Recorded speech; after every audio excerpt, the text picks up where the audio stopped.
Chers amis, est-ce que vous avez déjà remarqué que certains moments de l'année reviennent toujours un peu comme des rendez-vous? Par exemple, qu'à 3 mois après votre anniversaire, vous traversez souvent une période de tension ou de défi, ou qu'environ 6 mois après celui-ci, les choses se clarifient comme si une lumière nouvelle venait éclairer votre chemin. Eh bien, ce n'est pas un hasard. Ces cycles sont liés à ce que l'on appelle la révolution solaire. Dans cette vidéo, je vous propose d'explorer ensemble ce qu'elle signifie, non pas dans un langage compliqué, mais de façon simple et vivante. Nous allons voir comment chaque anniversaire ouvre un nouveau cycle avec ses étapes, ses défis et ses révélations.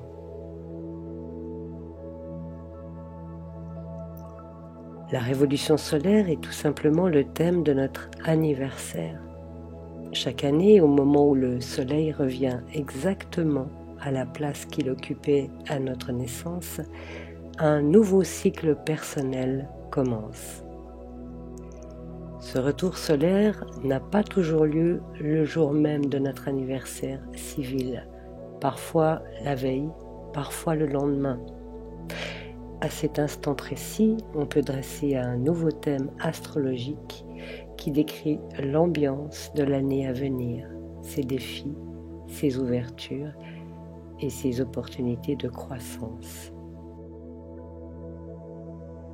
De manière poétique, mais tout à fait réaliste, on peut dire que chaque année, une graine est déposée dans le sol de notre vie. Comme pour le cycle lunaire, cette graine traverse 2 grandes périodes. Une phase de croissance qui atteint son apogée à la pleine lune, 6 mois après l'anniversaire, puis une phase de décroissance, moment d'intégration, d'ajustement et de récolte. Ces 2 mouvements sont scandés par 4 grandes étapes rythmées par la lumière et l'ombre. La nouvelle lune, le premier quartier, la pleine lune et le dernier quartier. La nouvelle lune, qui est une nouvelle lune symbolique, correspond à l'anniversaire. Elle porte un élan pur, une promesse encore invisible comme une aspiration déposée en nous, semblable à une graine confiée à une terre fertile. 3 mois après notre anniversaire survient le premier quartier. L'élan de départ se heurte à la réalité. Comme une pousse qui traverse la terre, nous faisons face à des résistances. Cela demande effort, ajustement et repositionnement. 6 mois après l'anniversaire, nous allons connaître une pleine lune. La lumière éclaire tout. Ce que nous avons semé devient visible. On commence à récolter les fruits de l'élan initial, ou bien l'on comprend plus clairement ce qu'il voulait dire. C'est un moment de révélation, souvent de vérité. Et enfin, 9 mois après l'anniversaire, au moment du dernier quartier symbolique, nous arrivons dans le temps du bilan. On trie, on se déleste, on prépare le terreau pour le cycle suivant. Les 3 derniers mois permettent de lâcher ce qui n'a plus lieu d'être, comme l'arbre perd ses feuilles en automne.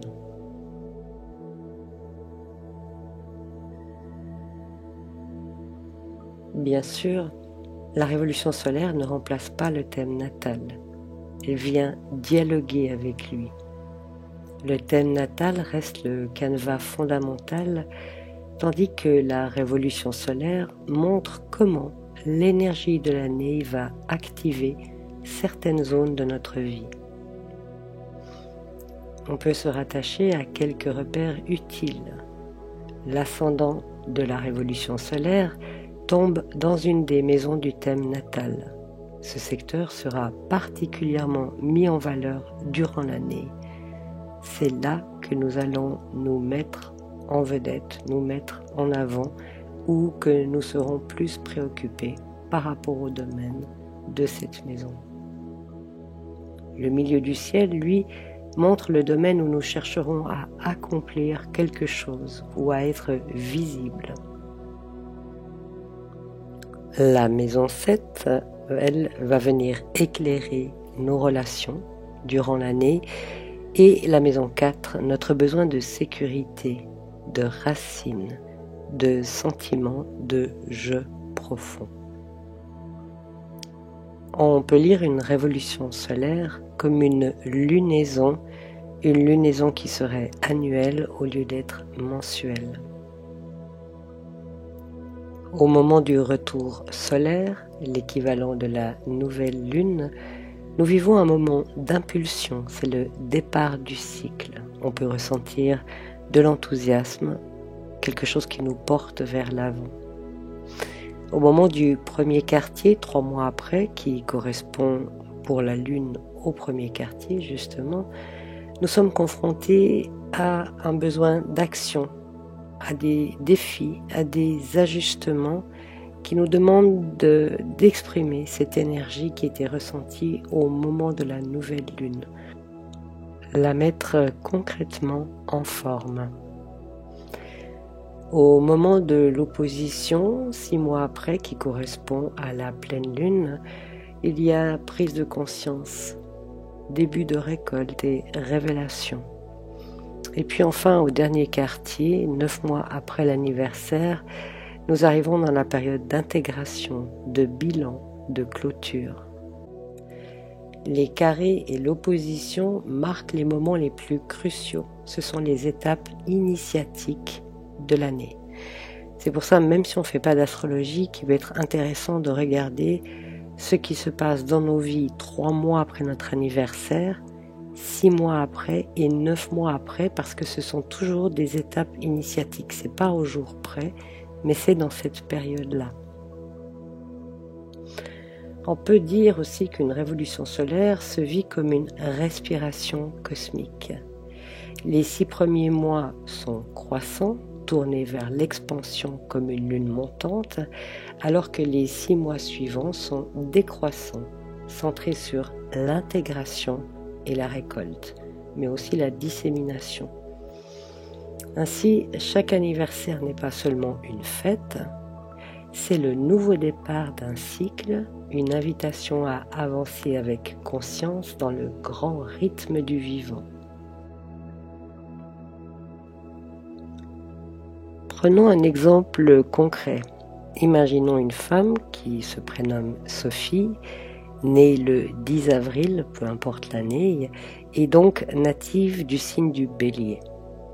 Son retour solaire se produira entre le 9 et le 11 avril, en fonction des éphémérides. Le soleil revient alors à sa place natale. Sophie ressent un élan de vitalité et le besoin de montrer qui elle est.